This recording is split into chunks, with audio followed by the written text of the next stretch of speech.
अक़वाम मुत्तहिदा के secretary general Antonio Guterres जुम्मे को वज़ीर आज़म हाउस पहुँचे, जहाँ वज़ीर आज़म शहबाज शरीफ ने उनका इस्तकबाल किया। इस मौके पर वज़ीर ख़ारजा बिलावल भुट्टो ज़रदारी भी मौजूद थे। अक़वाम मुत्तहिदा के सेक्रेटरी जनरल आज पाकिस्तान पहुँचे, जिनके दौरे का मकसद सैलाब से हालिया तबाही का जायज़ा लेना था। इस मौके पर सेक्रेटरी जनरल एंटोनियो गुतेरेस को national flood response coordination centre में पाकिस्तान में होने वाले सैलाब के नुकसानात पर ब्रीफिंग दी गई। And I assure you, whatever support we get from your institution and through your institution, I give you my word of honor, along with all these ladies and gentlemen sitting on this table, ministers, general officers,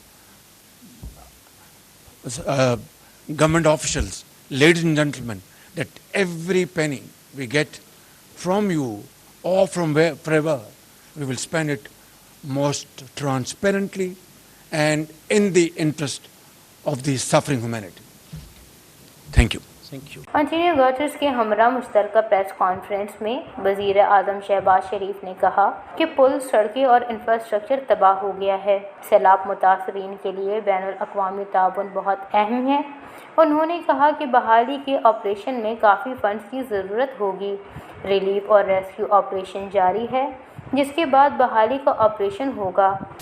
But I want to say a few words to the international community.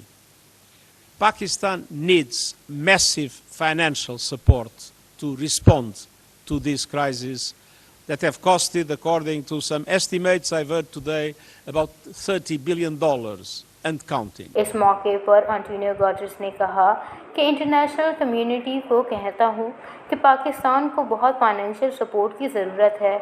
International community को mobilise करने की हर मुमकिन कोशिश करेंगे।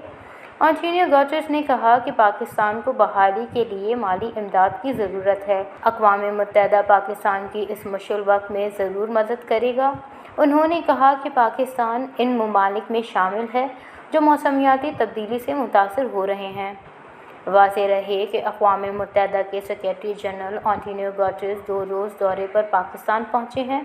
वो सैलाब से मुतासरा इलाकों का दौरा करेंगे। पाकिस्तान आने से कबल न्यूयॉर्क में मीडिया से गुफ्तगू करते हुए उन्होंने कहा था कि आलमी बिरादरी को मुश्किल में घिरे अफराद से इजहार यकजहती करना होगा।